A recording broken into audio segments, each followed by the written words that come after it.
Hey guys, today I want to quickly go over a build I came up with for PvP. I'm hoping to turn this into a series where I'll review either a build I come up with or a build you guys recommend. And the reason for this is that it feels like the meta has settled into 2 or 3 main builds that everyone uses, and I just feel like there's still more room to explore. Okay, so moving on to the build, I've got 12 points in combat, 7 in agility, and 1 in survival. And right off the bat, you'll notice that I'm just 1 point short of having sprint reload. The reason for that is that I just simply didn't have the points to spare. I had to put 12 in combat for this build to work out and to do what it's meant to do, which is have maximum damage output.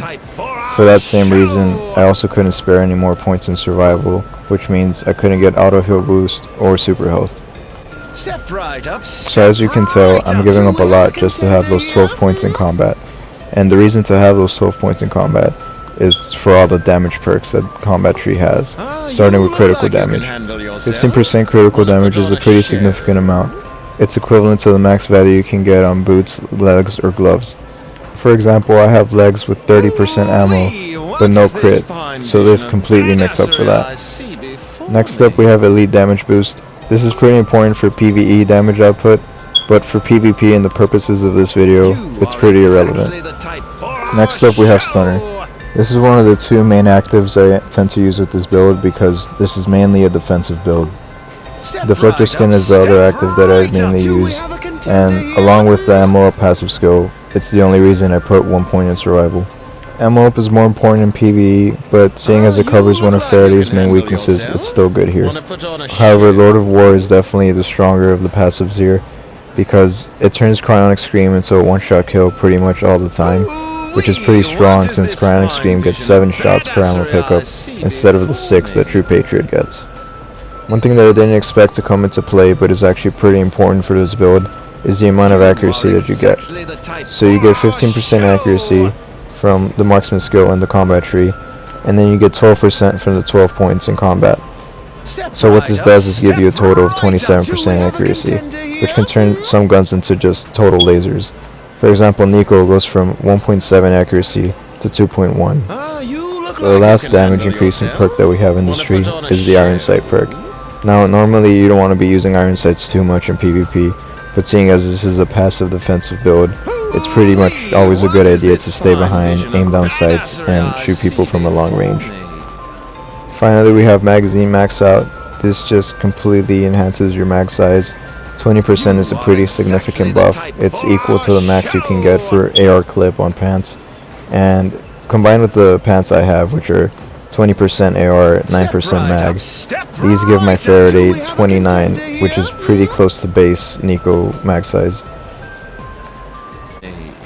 For the rest, we just have the skills that you're used to from the agility tree.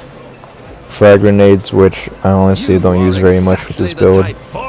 Ultra reload, which helps you out because it shortens that time during which you can't sprint due to the lack of sprint reload. AM and supercharger mostly for PvE, and then the 2 movement perks, which make it so that you're not completely helpless if someone closes the gap. So now onto some gameplay showing how I mainly use this build. So one more thing I want to say about this build is that it doesn't work great in solo queue because you can't really carry with it. You're going to want to have a good team with you, and right off the bat you're going to want to run for the support ammo while your team covers you, because your sniper is a pretty important part of your loadout.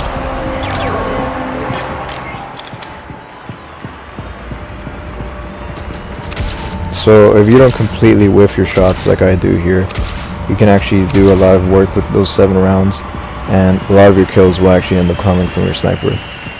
Notice how I stay behind my teammates a little bit. I don't want to be the one leading the charge as I don't have as much health as they do, and I do try to aim down sights more often than usual. The reason for this is that I want to be doing as much damage as possible, as the whole point of the build is killing them before they even have a chance to reach me, especially in this current shotgun meta. So as far as loadouts go, obviously I use Cryonic Scream in my secondary slot pretty much all the time with this build, and for my primary I want a long range, high accuracy rifle, which as far as legendaries go basically means only Nico Stopper or Megalodon.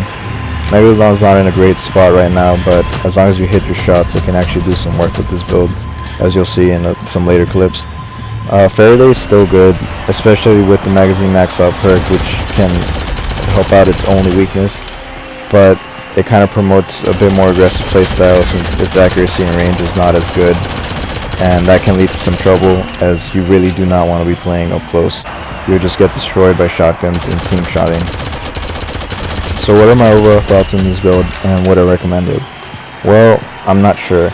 It really does have a lot of weaknesses, especially since you kind of need a strong team to play around it, but under the right circumstances it could definitely be very strong, and it's a good alternative if you're a more passive player and you don't really like the current meta where you have to get in close and basically either use a shotgun or a Faraday. It's a good alternative for passive players that's more useful than something like invisibility tech, but it's definitely not meta. I'd say use it if you want to have some fun and you already have a good team you run with, but if you're mostly a solo player, you will not have fun with this class in PvP. In PvE though, it could be pretty interesting because it completely revolves around doing as much damage as possible, which is definitely intriguing for PvE for things like DPS on bosses, but I'm not the most knowledgeable player when it comes to PvE, so maybe some other guys can figure that out. But overall, if I had to give this build a number for PvP, I'd say 6 out of 10. It's not a bad build by any means, but it does require some extra help from good teammates. But under the right circumstances, you can definitely just lay back and keep those shotgunners and Faraday rushers at bay. But that's pretty much it for this build.